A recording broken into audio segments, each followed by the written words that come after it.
All right, today we're going to look at some hip hovers for internal rotation from the 90-90 position. I like to use a block to come up to my elbow here, and then I'm going to set up in basically this collapsed 90-90 position where rather than being in my full upright position here where I'm using my kickstand arm to keep my torso nice and straight, I want to give this hip a little bit more room to work because for me and for a lot of the clients that I've worked with over the years, being that upright is just too much of a demand for the hip when we're starting out. So I'm going to use my tennis ball in just a second, but I want to make sure that my back trail leg is roughly 90 degrees out, and then I have roughly a 90-degree bend on that back knee. And then this front leg I can kind of have wherever I want. A lot of times I'll pull this foot in a little bit so that I can be really comfortable on this front side. I'm not trying to train this front side. The focus for this is going to be the back leg. So from the side here, my hover target, in this case my tennis ball, is going to go right on the outside of my leg. And for some people, they might need to bring that knee a little bit more bent if they are pretty limited. Otherwise, we can start at approximately that 90-degree angle.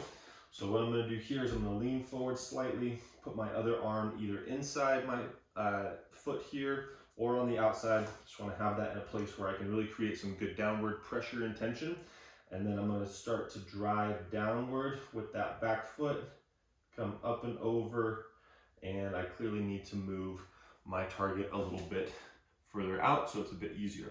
So I'm going to reset that, come back to my start position, take my bracing breath, exhale all my air, drive down, come up, try to get over. And maybe I can't even do that. Or does the ball keep moving?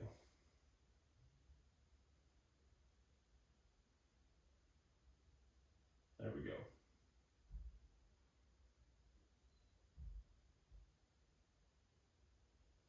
So what I'm doing here is as I'm driving my knee down, I'm feeling that rotation, lift my foot up, extending my knee slightly, hovering down to tap the other side, coming back up, hovering back over, and then tapping back down. So it's a very light set down on that descent. So I want to be in control the full time, and then we can work reps of these to gain sort of our endurance and ability to control that end range space of the hip joint a little bit better.